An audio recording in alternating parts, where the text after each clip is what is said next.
Ooh. Welcome back to the channel, guys. Dodge Magnum. Okay, they said a lightning bolt on this thing come on, the ABS light come on. Those lights that was right there.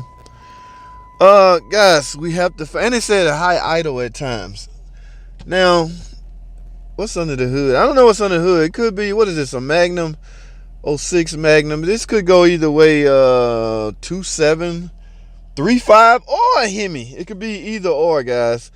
Now, y'all know, first thing first, we got to duplicate the problem. Of course, you likely have to be driving it to get the idle to idle high, and because it's like an air leak of some sort. Now I have my scan tool on my pod hooked up. Let me check, and I'm working mobile, guys. Let me check something right quick. Hey, 4 fault codes. It's a 07 Magnum. Okay, let's look on the PCM. There's some codes in the PCM. And let's look on the DTC. Oh, high airflow, guys. Okay, yes, that would cause that little lightning bolt light. And that would cause all her problem. That little, it could be such a torque request, things like that. Let's go under the hood, guys, take a look at some things. All right, I see what I need to see as far as the computer go. All right, let's get it, man. I'm gonna leave it running.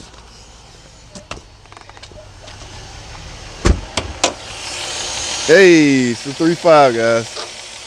Yes, could go, like I say, this engine could have went either way. 2.7, 3.5, or a Hemi. Oh, I do hear a little slight vacuum leak. The main point of the leaks on these is right here, guys. It's a little blue EGR O-ring that go on this. Now, he had a tune-up recently. It's very highly likely that they didn't put this on right. But I need to find that vacuum leak. So I'm gonna go grab some brake cleaner, guys.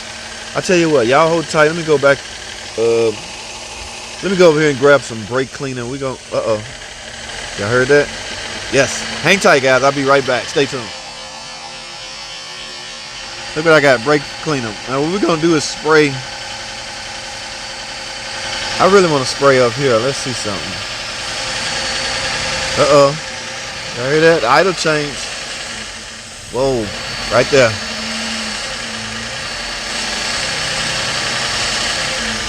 Okay, guys, I got a leak back here.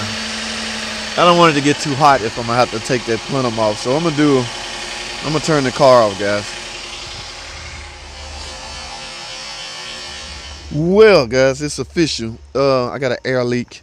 There's a plenum gasket under here. So when I take the plenum off, and there's a blue EGR O-ring right there that everybody tends to get wrong when they are you got to remove this to replace the spark plug. So if he just had a tune-up done recently, that could very well be his problem. All right, but I got to find out instead of speculating. So guys, first thing I got to do is get this plenum off. Now, how do you take this plenum off? I don't want to bother filming this because I got a video on this. In fact, I'll link it right here. So I'm gonna run right quick. When I get back, I already had this plenum off, but I do need to take it off to the point where y'all can see the O-ring. All right, so we'll do it like that, guys. Stay with me.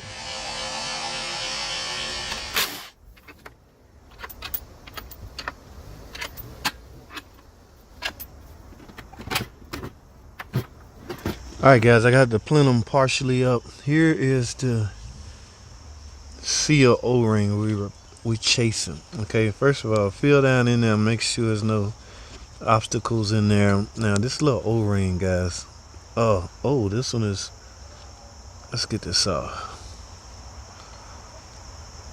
Just not sealing properly. Looks like it was on, but it looks like this wasn't pushed all the way up against there.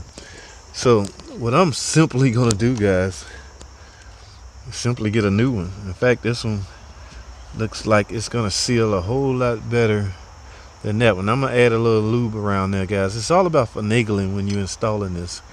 You got to put it in just the right way. All right, also keep in mind that there is a gasket under this plenum. Look at that, looks new. So that is nice, fresh and thick. So They used a new intake gasket, but used the same old blue seal, which is letting air bypass. It's sucking air, leaking air, and will cause you problems. All right.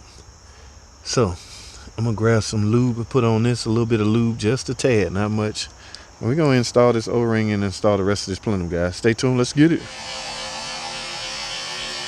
All right, guys. I got my new EGR gasket right here.